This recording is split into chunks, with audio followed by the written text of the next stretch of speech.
انہی دنوں میں ہم شریعت کو جتنا پامال کرتے ہیں شاید کسی اور دن پامال کریں. ماہ محرم کے اندر مسلمانوں کی بستی میں ڈھول پیٹے جا رہے ہیں, مسلمانوں کی بستی میں ڈھول بج رہے ہیں. اگر مسجد کا امام منع کرے تو سارا محلہ مل کر کے ٹرسٹیوں کے پاس آتا ہے, متولی سے کہتا ہے اس یزیدی کو باہر کرنا ورنہ ہم اس کے پیچھے نماز نہیں پڑھیں گے. کیوں بھائی, ڈھول کے خلاف کہنے والا یزیدی کب سے ہو گیا؟ میں یہ بات جو ہے وہ آپ کے سامنے دلی والوں, محبوب الہی کی زمین پہ بسنے والوں, قطب الدین بختیار کاکی کی زمین پہ بسنے والوں, شیخ عبداللہ محدث دہلوی کی زمین پہ بسنے والوں, 22 خواجاؤں کی چوکھٹ پہ بسنے والوں, یہ بات میں شکر کے طور پہ کر رہا ہوں. واللہ وہ سید نہیں ہوں کہ قسمیں کھا کر کے اپنی سیادت کی بھیک آپ سے مانگوں, لیکن صرف اتنا کہنا چاہتا ہوں, لا الہ الا اللہ, جھوٹوں پہ اللہ کی لعنت ہے. میں حسنی حسینی سید ہوں الحمدللہ رب العالمین, لیکن آپ سے کہنا چاہتا ہوں اگر عالم مسجد کا ڈھول کے خلاف تقریر کرے آپ اس کو یزیدی کہتے ہو,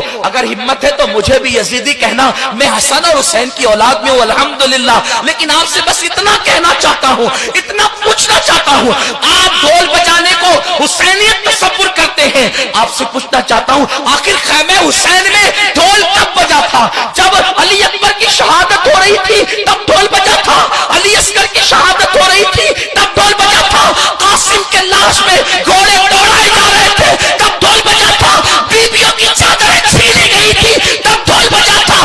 ڈھول کب بجا تھا؟ ظالموں, جن کی شادیوں میں ڈھول نہیں بجے ان کی شہادتوں پہ ڈھول کیسے بج سکتے ہیں؟ آپ اپنے آپ کو ڈھول بجانے پر حسینی تصور کرتے ہو.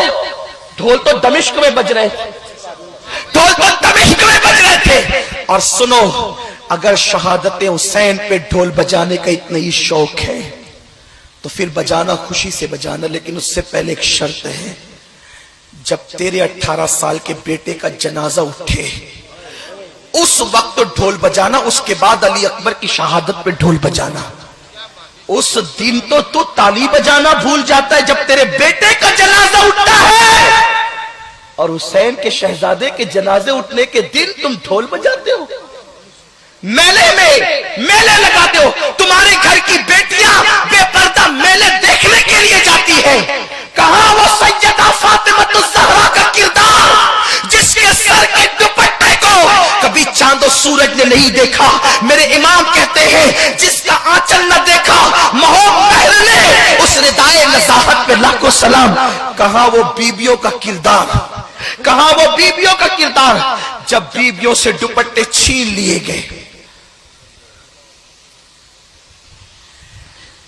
استاد زمن مولانا حسن بریلوی نے بھی لکھا ہے کہ بیبیوں کے دوپٹے چھین لیے گئے. جن کے گھر میں جبریل اجازت کے بغیر نہیں آتے تھے ان کے دوپٹے چھین لیے گئے. جن کے دوپٹوں کو کبھی آسمان کی آنکھوں نے نہیں دیکھا ان کے دوپٹے چھین لیے گئے. لیکن جانتے ہیں مورخین یہ بھی لکھتے ہیں کہ جب بیبیوں کے دوپٹے چھین لیے گئے تو شہزادی زینب سے جناب شہربانوں نے کہا بی بی دوپٹے چھین لیے گئے, پردہ کیسے کریں گے؟ تو بی بی زینب نے کہا تھا اے نبی کے گھر کی بیٹیوں اور بہوؤں, کل تک دوپٹے سے چہرہ چھپاتے تھے, اب دوپٹے چھین گئے ہیں تو قدرت نے تمہیں بڑے بال اس لیے عطا کیے ہیں کہ اپنے بڑے بالوں کو پیچھے سے آگے کی طرف کر لو اور اپنے چہروں کو چھپا لو, اپنے چہروں کو چھپا. اس دن تمہاری بیٹیاں میلے دیکھنے جائیں, حسینی ہو تمہاری بیٹیاں اس دن ناچ دیکھنے جاتی, تمہاری گھر کی عورتیں بے پردہ گھروں سے کیا گزرتی ہوگی امام حسین کے دل پر.